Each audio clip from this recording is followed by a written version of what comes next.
बीच में ये बता देते हैं कि ये सामान क्या क्या है। 3 क्विंटल तो चावल, 60 किलो दाल, 70 है, 2-3 सरसों का तेल है, 1 किलो हल्दी है, 1 किलो मिर्च, नमक है और आलू है और साबुन और 2 पेटी साबुन, ये नहाने 100 साबुन है, गिट्टी के 100 साबुन है नहाने के, 100 कपड़े धोने के, और 1 पैकेट पूरा 140-44 है पूरा, वो है बिस्कुट पार्ले का। ये सही वितरण, सभी लोग इसे खाओ। ठीक है। हाँ, और हम लोग अब आएंगे, आप लोगों को मास्क वितरण करेंगे और भी कोई भी आवश्यकता होगी उसे करेंगे। डॉक्टर अशोक साहब हैं, मैं रामदुलाल यादव हूँ, आप जो है मुकेश शर्मा जी हैं, आप जो है डीपी मौर्य साहब हैं, बिंदु राय, संजू शर्मा और ये पंडित विनोद कुमार त्रिपाठी हैं, भाटी जी हैं और सचिन त्यागी जी आपके पड़ोसी हैं यहीं पर। इन लोगों के प्रयास, दयाल शर्मा जी हैं, इन लोगों के प्रयास से सब लोगों ने आप लोगों के बारे में बताया। जो बताया उसके हिसाब से कल आप मौर्य जी और और 3 लोग, आरपी सिंह जी, मौर्य जी और आप डॉक्टर साहब आए, इन्होंने सारा चीज़ की व्यवस्था करी है। सारे लोगों ने आप लोगों के लिए काम किया है और आगे भी काम करते रहेंगे। बस आप लोग बढ़िया से सारे लोगों को भोजन करें।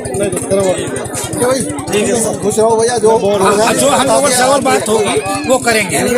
रामदुलाल यादव। अच्छा, सरकार से कुछ आई मदद अभी तक नहीं सर? ये बेचारों की इनकी लड़की इनकी जली है, ये मर गई, एक्सपायर हो गई। ये है मेरा साल की थी, 2.5 साल। चलो भैया, ये तो आफत इतनी बड़ी थी, घास गाँव के झुग्गियों में आया हूँ और झुग्गियों में आग लगी दिन के 3 बजे। कैसे लगी है किसी को पता नहीं, क्योंकि सारे लोग काम पर गए थे। और हमारे यहाँ पर प्रसिद्ध समाज सेवी, समाजवादी चिंतक, विचारक श्री रामदुलाल यादव, जिन्होंने लॉकडाउन के पीरियड में कभी घर नहीं गए और गरीबों की हर तरह से अन्न, वस्त्र से, भोजन से, जल से सारी व्यवस्था किया है।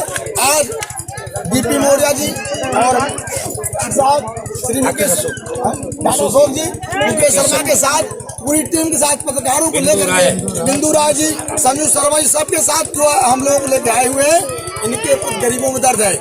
मैं समाज सेवी श्री रामदुलाल यादव से जानना चाहता हूँ कि ये जो सरकार सबका साथ सबका विकास कर रही है, इन्होंने इन गरीबों की नहीं सुनी, लेकिन हमारे श्री रामदुलाल यादव जी जो गरीबों के लिए सोचते हैं, बोलते हैं और करते भी हैं, तो उन्हीं के साथ हम मुलाकात करते हैं।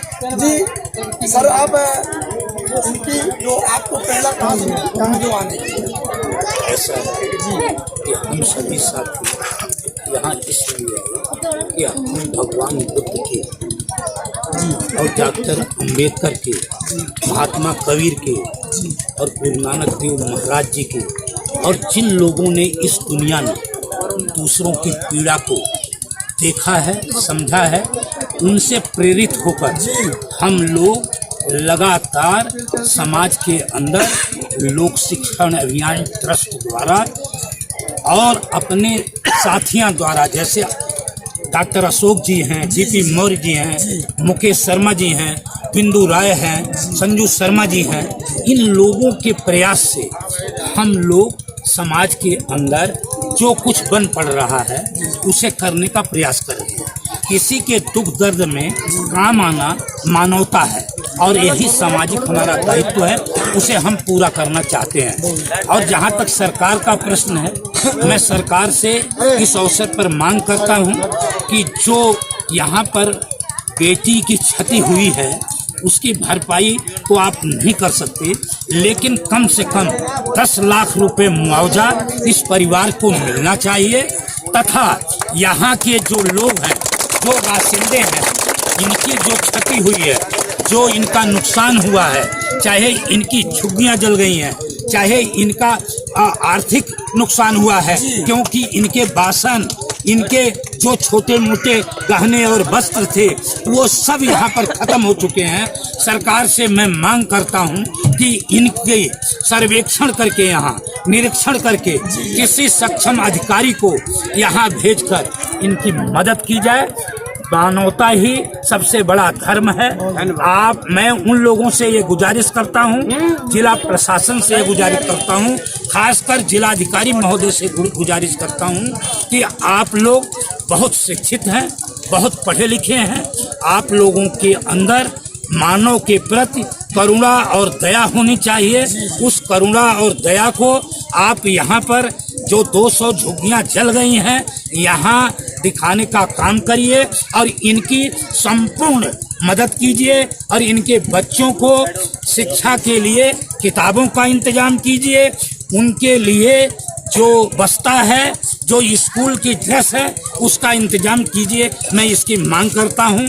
सामाजिक संगठन तो इनकी मदद करेंगे ही और हम लोगों से अब भी आगे भी जो बन पड़ेगा, हम इनकी मदद के लिए हमेशा यहाँ तत्पर रहेंगे, तैयार रहेंगे। आपके साथ बीपी मौर्य जी आए हैं। मौर्य से मैं जानता हूँ कि आप लोग जो मदद मिलने आए वो क्या क्या संभालना है, जो गरीबों के आवश्यक सामान है। मुझे अखबार में पढ़ा था और मैंने टेलीविजन में भी देखा, यहाँ झुग्गियाँ जल गई थी सिहानी गांव के ये उत्तर में। यहाँ बहुत ही कमज़ोर वर्ग के लोग रहते हैं और इनकी झुग्गियाँ लगभग 200 के करीब जल गई हैं और हम सरकार से निवेदन करते हैं कि सर्वेक्षण करके इनकी वो झुग्गियाँ, इनको तिरपाल और वो सब सामान जिससे कि इनके दोबारा से आशियाने बन सकें, वो इनकी मदद की जाए और इनको जो लत्ता कपड़ा सामान इनका जल गया है वो सामान इनको प्रोवाइड किया जाए, इनको भिजवाया जाए और खाने पीने की व्यवस्था करवाई जाए और इनके बच्चों के स्कूल का, पढ़ाई का, लिखाई का, किताब का इंतजाम किया जाए। हमारे राम दुलारे साहब अभी आपसे बात कर रहे थे, अभी उन्होंने कहा है। तो अभी फ़िलहाल आनंद फानन हमें जैसे ही कल पता लगा, हम आज लेकर आज कुछ खाने की सामग्री इनके लिए लाए हैं, जिसमें 3 क्विंटल चावल और 60 किलो दाल और एक बड़ा बंडल पैकेट जिसमें 200-250 पैकेट है बिस्किट के और 100 साबुन नहाने का, 100 साबुन कपड़ा धोने का और 2-3 तेल के और नमक मिर्च मसाले और मिर्चें वगैरह और आलू की बोरी। ये तमाम सामान हम लेकर इनको देके जा रहे हैं, जिससे कि इनका जो कम से कम खाने का इंतजाम हो सके 2-4 टाइम का। और उसके बाद सरकार से निवेदन करते हैं कि आप भी इनका इंतजाम करिए और सामाजिक संगठन के लोग और हम जैसे जो लोग करुणामयी हैं, जिनके अंदर करुणा जागी है, वो फिर से इनकी मदद के लिए तैयार होंगे और खड़े हो जाएंगे। आप लोगों के साथ आए हैं और आपका लोक शिक्षण अभियान हमेशा बढ़ चढ़ के गरीबों के लिए, जरूरतमंदों को देता है। तो आगे आपकी क्या योजना इस तरह के लोगों के लिए? इस तरह की जरूरत पूरी की है आज जी, और कल भी जो कमी पड़ेगी उसमें सब लोग मिलकर के उनकी और आगे मदद करें। जी दादा साहब जी, अभी ठंडी का शुरुआत नहीं है लेकिन आने वाली है।